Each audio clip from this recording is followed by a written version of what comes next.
Question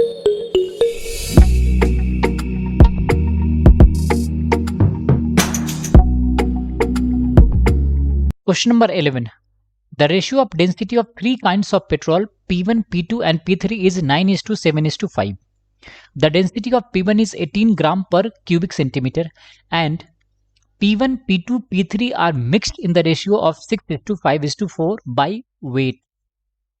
If a liter of P3 cost Rs 40, then find the cost of P3 in 450 kg of mixture of P1, P2 and P3. देखो यहां पे क्या given है, density आपको given है, density क्या given है, P1, P2 और P3 का, और उसका रेशियो क्या है 9:7:5। और यहां पे P1 की डेंसिटी आपको गिवन है 18 ग्राम पर क्यूबिक सेंटीमीटर। इट मीन्स आप इसको ये भी अज्यूम कर सकते हो 18 ग्राम पर ml। यूजुअली वाटर का हम 1 cc is equal to 1 ml लेते हैं, ठीक है। तो यहाँ पे क्वेश्चन में कुछ गिवन नहीं है, तो आपको ये अज्यूम करना है कि 1 cc किसके इक्वल है, 1 ml के इक्वल है। नाउ अगर 9 यूनिट का वैल्यू 18 है तो P2 का डेंसिटी कितना हो जाएगा 14 ग्राम पर ml और P3 का वैल्यू कितना हो जाएगा 10 ग्राम पर ml, ठीक है। नाउ यहाँ पे वेट का रेशियो आपको गिवन है और वेट किस रेशियो में है, P1, P2 और P3 का वेट है 6:5:4 में। टोटल वेट कितना गिवन है 450 kg। तो यहाँ पे 6 + 5 + 4 दैट इम्प्लाई 15 यूनिट का वैल्यू किसके इक्वल है 450 kg के। सो 1 यूनिट का वैल्यू कितना होगा 30 kg के। सो यहाँ पे P3 का वेट कितना आ जाएगा 120 kg। ये क्लियर है। नाउ क्वेश्चन में ये कह रहा है कि P3 का जो कॉस्ट है वो क्या है Rs 40 पर लीटर है। 1 लीटर की कॉस्ट किसके इक्वल है 40 के रुपीज के। तो आपको बताना है find the cost of P3 in 450 kg। तो P3 का टोटल वेट कितना है, P3 का टोटल वेट आपको मिल गया है 120 kg, ठीक है। P3 का वॉल्यूम कितना होगा, तो वॉल्यूम बराबर क्या होता है मास बाई डेंसिटी। मास कितना है 120 kg और डेंसिटी कितना है P3 का 10 ग्राम पर ml। तो यहां से आप इसको क्या लिख सकते हो 12 kg और इनटू हो जाएगा क्या ये ml और डिवाइडेड बाई क्या हो जाएगा ग्राम। यहां से 10 से आपने ये कैंसिल कर दिया। नाउ अगर आप इस यूनिट को चेंज करोगे तो 12 kg को आप क्या लिख सकते हो, क्या, और ml को लीटर में चेंज करने के लिए क्या लिखोगे यहां से लीटर और डिवाइडेड बाई क्या कर दोगे बच्चे 1000।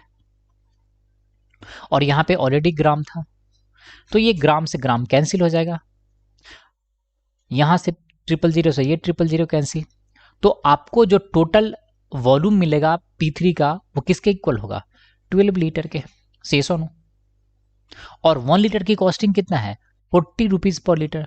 सो टोटल प्राइस कितना होगा 12 × 40 रुपीज पर लीटर। तो ये वैल्यू किसके इक्वल आएगा, लीटर से ये लीटर कैंसिल हो जाएगा यानी 480 रुपीज। सो हमारा आंसर कौन सा होगा option number B. Question number 12, in a mixture of milk and water there is only 26% water. After replacing the mixture with 7 liters of pure milk, the percentage of milk in the mixture becomes 76%. The quantity of mixture is, देखो यहाँ पे water है और milk है। Initially water कितना था 26% और finally water कितना हो गया है, यहाँ पे मिल्क फाइनली 76% है। इट मीन्स वाटर का परसेंटेज कितना हो गया होगा 24%। तो आप रिप्लेसमेंट मेथड का यूज कर लो, left quantity left value is equal to क्या था इनिशियल वैल्यू इनटू क्या होता है 1 माइनस फ्रैक्शन रिप्लेस्ड, से सुनो। तो यहां पे लेफ्ट क्वांटिटी कितना है 24%। आपने स्टार्ट किससे करा था 26% से, इनटू क्या लिखोगे 1 माइनस, अब आपको क्वांटिटी नहीं पता, से सुनो, तो अज्यूम कर लो 1 लीटर था और फ्रैक्शन कितना हो जाएगा 7/x, ठीक है। ये परसेंटेज से परसेंटेज कैंसिल, तो सिंपली आपको मिल जाएगा 24/26 is equal to 1 minus 7/x। ये 2 से 12 एंड 2 से ये 13। सो आपको मिल जाएगा बच्चों 7/x is equal to 1 minus 12/13, और ये इज इक्वल टू हो जाएगा किसके, 1/13 के। सो यहां से आपको x का वैल्यू क्या मिल जाएगा, 13 into 7, that imply 91 litres. So हमारा आंसर कौन सा होगा, option number B. Question number 13, 4 kg of metal contains 1/5 copper and rest is zinc. Another 5 kg of metal contains 1/6 copper and rest is zinc.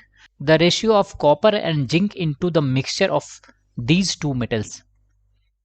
देखो यहाँ पे 4 kg है, इसमें कॉपर और जिंक का वैल्यू क्या है, कॉपर है 1/5, सो ये क्या हो जाएगा 4/5।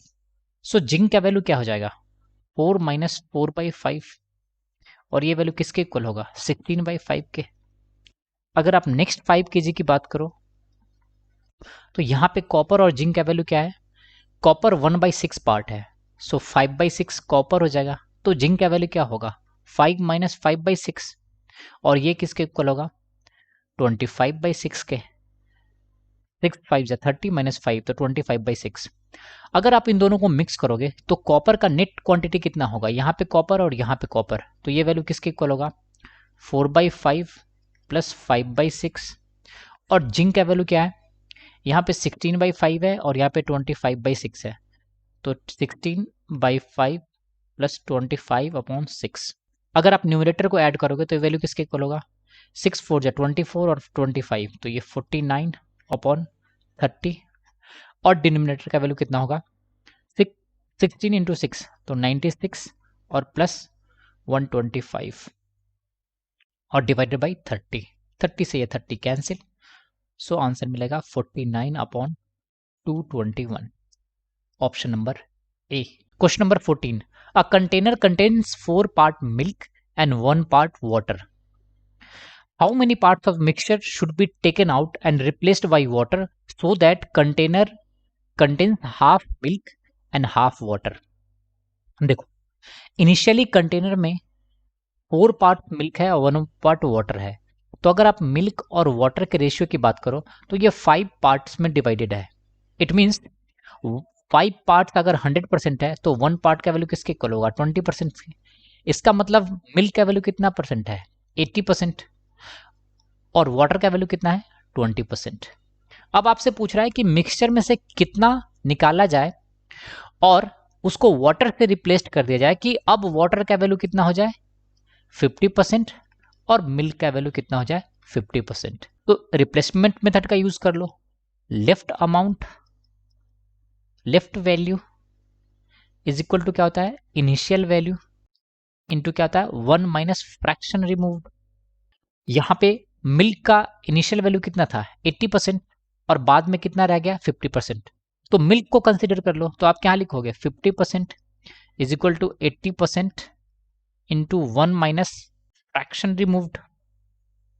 नो, तो यहां से परसेंटेज कैंसिल हो जाएगा, तो यह वैल्यू आपको मिलेगा 50/80 इंटू 1 माइनस एफ, जो फ्रैक्शन आपको निकालना है। अल्टीमेटली आपको मिल जाएगा ये 5/8 is equal to 1 minus F. So fraction का वैल्यू कितना मिलेगा 1 माइनस 5/8, अल्टीमेटली आएगा ये 3/8। सो हमारा आंसर कौन सा होगा ऑप्शन नंबर डी। जिन बच्चों को रिप्लेसमेंट मेथड नहीं पता है उनके लिए मैंने लिंक आई बटन में दे दिया, वहां पे आप जाकर देख सकते हो। Question number 15, 8 liters are drawn from a cask full of wine and is then filled with water. The operation is performed 3 more times. The ratio of quantity of wine now left in the cask to that of the water is 16:65. How much wine did the cask hold originally? देखो ये रहा cask, let's say इसमें कुछ wine था। Question में कह रहा है कि इसमें से आपने इनिशियली 8 लीटर रिप्लेस किया है वाइन और इसके जगह पे आपने फिल कर दिया वाटर, ठीक है। Again 8 litre mixture, again 8 litre water, ठीक है, और इस प्रोसेस को टोटल आपने 4 टाइम्स रिपीट करा है, ठीक है। और 4 टाइम्स के बाद जो वाइन और वाटर का रेशियो है वो आपको मिल गया है 16:65। नाउ अगर यहां से आप रिवर्स कर दो रेशियो को तो आप क्या लिख सकते हो, वाटर अपॉन वाइन, और ये किसके इक्वल होगा, 65/16 के। अगर दोनों तरफ 1 ऐड कर दो तो यहां पे आपको क्या मिल जाएगा, वाइन प्लस वाटर, और डिवाइडेड बाय बच्चे मिल जाएगा आपको वाइन, और ये इक्वल हो जाएगा 65 + 16 यानी 81 और डिवाइडेड बाय 16। अब रिप्लेसमेंट मेथड का यूज कर दो। Left value is equal to क्या था, initial value into 1 minus fraction removed, और यहां पे क्या हो जाएगा 4। देखो यहां पे वाइन प्लस वाटर का क्या मतलब है, ये तो टोटल मिक्सचर को बताएगा, तो मिक्सचर और यहां पे क्या है वाइन, तो मिक्सचर और वाइन का रेशियो आपको मिल जाएगा 18:16। व्हाट डज इट मीन कि अब वाइन का लेफ्ट अमाउंट कितना है 16 और इनिशियल अमाउंट कितना होगा 81, से सुनो, तो यहां पे आप क्या लिखोगे 16 और ये वैल्यू किसकी इक्वल हो जाएगा 81 के इनटू 1 माइनस फ्रैक्शन कितना, आपको नहीं पता था कि टोटल वाइन का कितना क्वांटिटी है कास्क में, तो अज्यूम कर लो x लीटर टोटल था, उसमें से इनिशियली आपने 8 लीटर रिमूव किया है, तो फ्रैक्शन का वैल्यू कितना हो जाएगा 8 divided by x and to the power क्या लिखोगे बच्चे 4। अब यहां से आप क्या लिख सकते हो 16 टू द पावर 81, और राइट साइड में पावर में है, अगर आप इधर लाओगे तो ये क्या हो जाएगा 1/4 पावर, और ये वैल्यू आएगा 1 माइनस 8/x। यहां से आप 1/4 पावर निकालोगे तो ये वैल्यू किसके इक्वल हो जाएगा 16 के बदले 2 और 81 के बदले 3। So that imply 8/x is equal to क्या मिल जाएगा 1 माइनस 2/3, दैट इम्प्लाई 1/3। सही सुनो, सो यहां से एक क्या वैल्यू आपको क्या मिल जाएगा 8 × 3 दैट इम्प्लाई 24 लीटर। सो हमारा आंसर कौन सा होगा, ऑप्शन नंबर सी। यहां पे हमने इस इंपॉर्टेंट रिजल्ट का यूज करा है रिप्लेसमेंट मेथड का। अगर किसी बच्चे को इस पार्ट में कंफ्यूजन है या डाउट्स है तो इसका मैंने एक सेपरेट वीडियो बनाकर अपलोड करा हुआ है, उसका लिंक मैंने आई बटन में दे दिया है, वहां से जाकर आप देख सकते हो। Question number 16, a container contains 7 part milk and 3 part water, how many parts of the mixture should be taken out and replaced by water so that container contains half milk and half water. देखो water और milk का ratio container में कितना है 3:7। It means अगर total 10 parts है तो 3 part water है और 7 पार्ट मिल्क है, तो यहां पे वाटर का वैल्यू कितना हो जाएगा 3/10, दैट इम्प्लाई 30%। अगर वाटर 30% है तो मिल्क कितना हो जाएगा 70%। ठीक है, अब क्या किया है इन्होंने मिक्सचर में से कुछ पार्ट रिप्लेस कर दिया है किससे, वाटर से, उसके कारण वाटर और मिल्क का रेशियो अब आपको इक्वल मिल गया है 50% और 50%। सही सुनो, तो यहाँ पे मिल्क की क्वांटिटी को देखोगे तो यहाँ पे इनिशियली 70% था और बाद में 50% रह गया है। सो रिप्लेसमेंट वैल्यू कॉन्सेप्ट का यूज कर लो। सो उसमें हम क्या लिखते हैं, left value is equal to क्या होता है initial value into 1 minus fraction remove. ठीक है, लेफ्ट वैल्यू मिल्क का कितना है 50%, इनिशियल कितना था 70%, और फ्रैक्शन कितना होगा 1 माइनस, आपको एफ तो निकालना ही है, तो यहां से आप क्या लिखोगे 50/70 इज इक्वल टू क्या हो जाएगा 1 माइनस एफ, तो यहां से वैल्यू आ जाएगा 5/7, 0 से 0 कैंसिल। सो यहां से आपको एफ का वैल्यू क्या मिल जाएगा 1 माइनस 5/7, दैट इम्प्लाई ये होगा 2/7 के। सो हमारा आंसर कौन सा होगा, ऑप्शन नंबर बी।